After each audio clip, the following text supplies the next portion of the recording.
Well, hi everyone, Sean Humphreys here. Welcome to this edition of the Take Charge of Change podcast. In this podcast, we're going to talk about the productivity cycle and how understanding it can make you more effective in your professional role.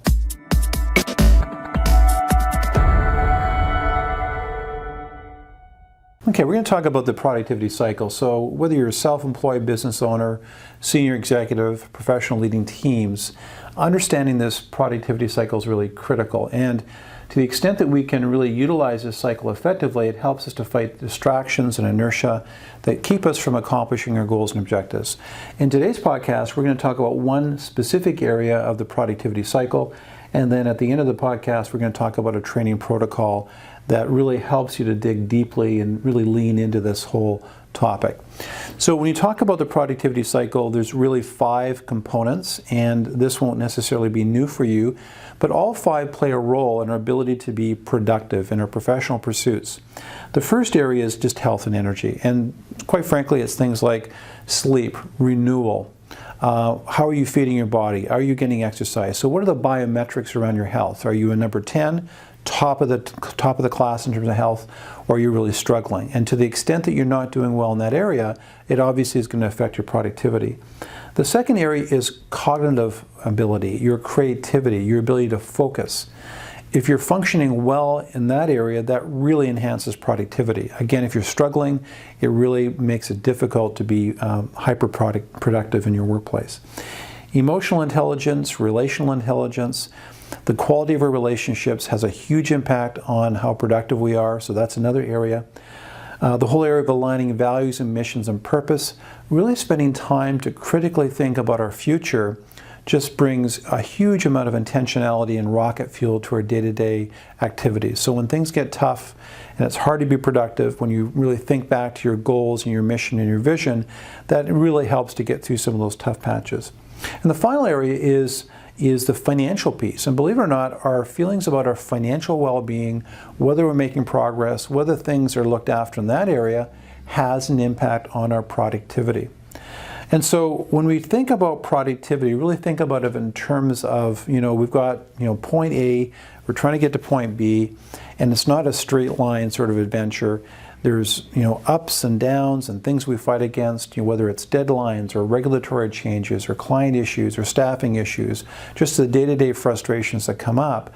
Our ability to consistently fight through those distractions is what, at the end of the game, at the end of the day, really defines productivity. And so what we want to do is focus in on a little bit on one particular area, that's the emotional. And when we talk about the emotional piece, it really is the relational piece. And I'm going to talk about the most important piece. If you are in a relationship, you have an intimate relationship, a partner at home, the quality of that relationship will really define the quality of your productivity. So let's lean into that topic in a little more detail. So not that long ago, I came across a great article that looked at some of the key qualities that need to be there when it comes to the most intimate of our relationships. And I think you'd agree with me that when that relationship is working well, your personal productivity probably is going pretty well as well.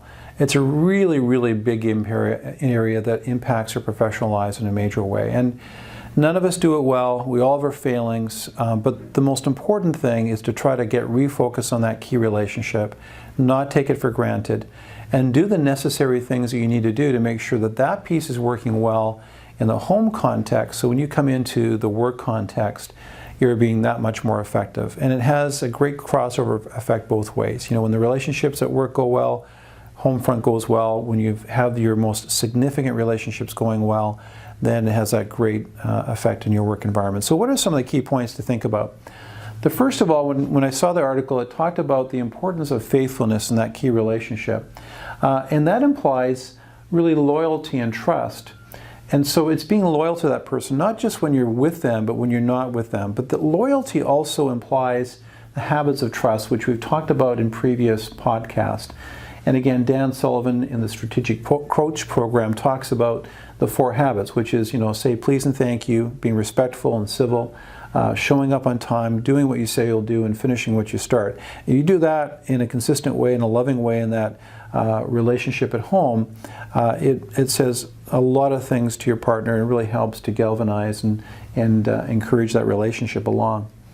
The second point to be mindful of in that key relationship at home is to honor that person. And honoring means holding them in high respect and esteem. When you speak about them, when you're behaving, how you relate around them.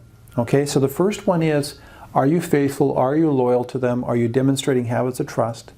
And secondly, you're honoring them in high esteem, you're being respectful, you're speaking to them in a respectful way, and you're behaving with them and toward them in a respectful and honoring way.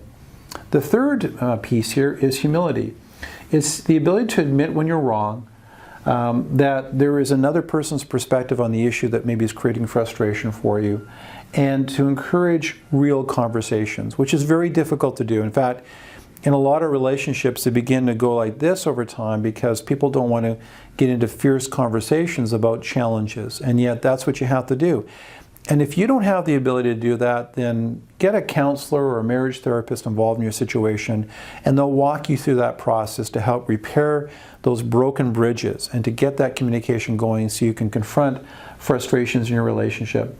Humility is key. You don't have all the answers, okay? And you need to just sort of allow other perspectives to come into your situation and to take a back seat a little bit and try to understand another person's perspective.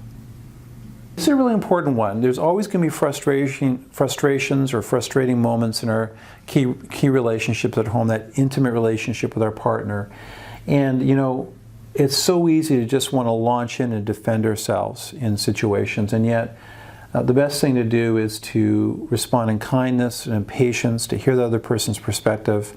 Often the worst thing you can do is a knee-jerk response out of anger. And so exhibiting patience is really critical, and it's hard for many of us to do that.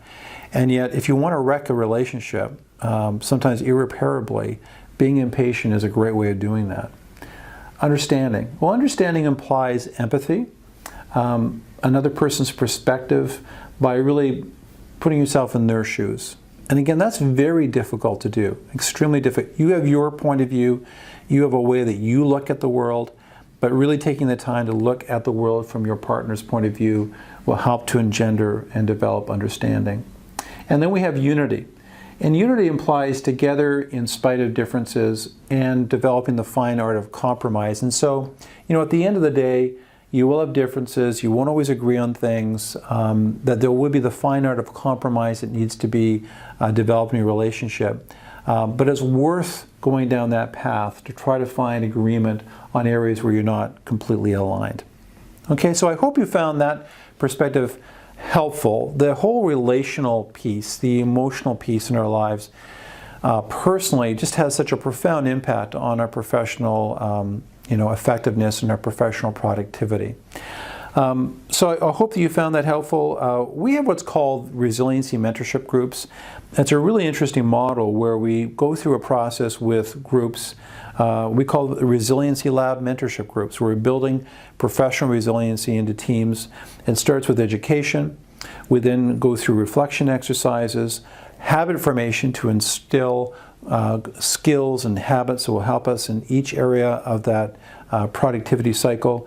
Accountability. Things always work well when you have a coach or someone holding you accountable to what you need to be doing, and that leads to a natural progression upwards. Hope you enjoy the podcast. If you'd like to reach out to us and start a conversation, you can visit our website at takechargeofchange.com, send us an email at info@takechargeofchange.com, or of course you can call us directly at 204-791-4788. You take care. Bye-bye.